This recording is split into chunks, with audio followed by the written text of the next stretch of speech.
మనకి దేవుడి విగ్రహాలలో కూడా శివలింగం చాలా గొప్పదండి.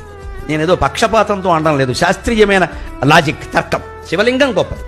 ఇతర దేవతా విగ్రహాలన్నిటికంటే శివలింగం గొప్పది. ఎందుకంటే శివలింగానికి కళ్ళు, ముక్కు, చెవులు, కాళ్ళు లేవండి. గమనించండి. కృష్ణుడికి ఉన్నాయి, రాముడికి ఉన్నాయి, వెంకటేశ్వర స్వామికి ఉన్నాయి, అమ్మవారికి కూడా ఉన్నాయి. శ్రీమాత, శ్రీ మహారాజ్ఞ. అబ్బో, ఆవిడ మామూలుగా కూర్చోదు, కాలేసుకుని కూర్చోవలసింది.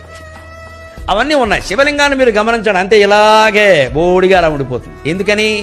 అన్ని మీద నీళ్లు పోసినా జారిపోతాయి, పాలు పోసినా జారిపోతాయి, క్షీరాభిషేకం, తేనె పోసినా జారిపోతుంది, మధువుతో అభిషేకం, పళ్ళరసాలు పోసినా జారిపోతాయి, అన్నీ జారిపోతాయి. అంటే శివుడు ఏం చెబుతున్నాడు?